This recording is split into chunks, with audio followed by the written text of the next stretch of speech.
Moskva tinchlikni istamasa, Vashington va Pekin uni bunga majbur qila oladi. Zelenskiy.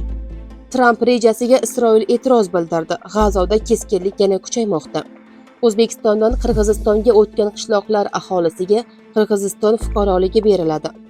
Zelenskiy Rustam Umarovni yangi lavozimiga tayinlamoqchi. Moskva tinchlikni istamasa, Vashington va Pekin uni bunga majbur qila oladi.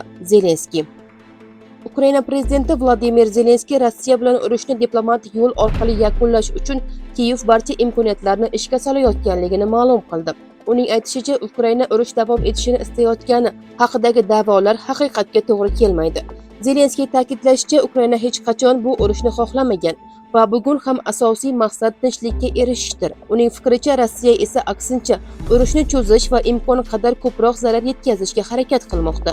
Ukraina rahbari Kiyev har qanday mazmunli tinchlik muzokaralariga tayyor ekanligini yana bir bor bildirdi. Biroq u asossiz to'siq sifatida Rossiya prezidenti Vladimir Putinning muloqotga tayyor emasligini ko'rsatdi. Zelenskiy shuningdek, agar Moskva tinchlikni istamasa, xalqaro hamjamiyatning bosimi kuchayishi kerakligini aytdi. Uning fikricha, AQSh va Xitoy kabi yirik davlatlar Rossiyani muzokaralarga undashda muhim rol o'ynashi mumkin. Shu bilan birga Yevropa davlatlarining siyosiy ta'sirini kuchaytirish ishlari ham davom etayotganligini ma'lum qildi.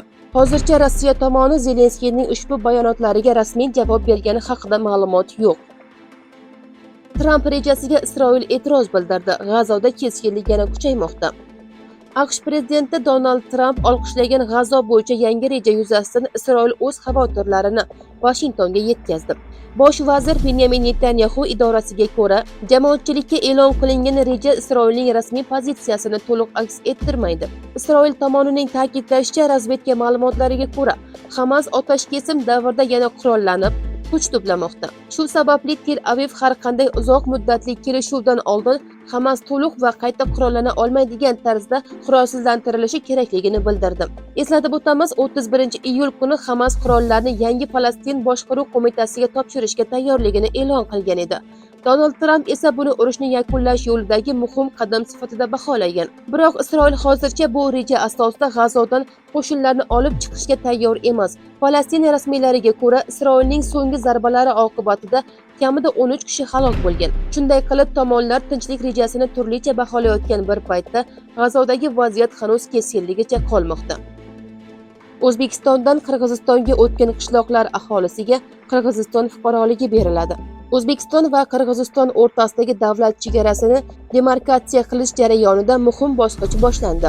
3-avgustdan e'tiboran Farg'ona viloyatidagi Cho'ng'ara va Toshtepa qishloqlarini Qirg'iziston tasarrufiga o'tkazish bo'yicha tashkiliy texnik ishlar boshlandi. Qirg'iziston va O'zbekistonning qo'shma ishchi guruhi hududda aholini ro'yxatdan o'tkazmoqda hamda hujjatlarni rasmiylashtirish tartibini tushuntirmoqda. Ma'lumotlarga ko'ra, ushbu ikki qishloqda asosan etnik qirg'izlar yashaydi va umumiy aholi soni qariyb 2500 nafarga teng. Ro'yxatga olish ishlari yakunlangan qishloq aholisiga Qirg'iziston fuqaroligini berish jarayoni boshlanishi rejalashtirilgan. Kelishuvga muvofiq buning evaziga Qirg'iziston O'zbekistonga maydoni teng bo'lgan boshqa chegara hududini topshiradi. Mazkur almashuv 2022-yilda imzolangan va 2023-yilda ikki davlat prezidentlari ratifikatsiya qilgan chegara shartnomasi doirasida amalga oshirilmoqda. Mutaxassislar bu qadam ikki davlat o'rtasidagi chegarani to'liq belgilash va kelajakdagi chegara masalalarini bartaraf etishga xizmat qilishini ta'kidlamoqda. Zelenskiy Rustam Umarovni yangi lavozimiga tayinlamoqchi. Ukraina prezidenti Vladimir Zelenskiy Milliy xavfsizlik va mudofaa kengashi kotibi Rustam Umarovni mamlakat tashqi razvedka xizmati rahbari etib tayinlashini ma'lum qildi. Prezidentning aytishicha, Umarov yangi lavozimda ham AQSh va boshqa hamkor davlatlar bilan aloqalar, mudofaa, diplomatik hamkorlik, urushni yakunlash bo'yicha muzokaralar hamda dronlar dasturini muvofiqlashtirishda ishtirok etadi. Rustam Umarov 2025-yil iyulidan buyon Milliy xavfsizlik va mudofaa kengashi kotibi lavozimida ishlab kelgan. U shu davrda AQSh va Rossiya bilan olib borilgan muzokaralarda Ukraina delegatsiyasiga rahbarlik qilgan. Mazkur tayinlov Ukraina rahbariyatidagi navbatdagi muhim kadrlar o'zgarishi sifatida baholanmoqda. Xalqaro maydondagi eng muhim va ishonchli yangiliklarni birinchilardan bo'lib kuzatib borish uchun kanalimizga obuna bo'ling. Videoga like bosing va mavzu bo'yicha fikringizni izohlarda yozib qoldiring. Xayr, salomat bo'ling.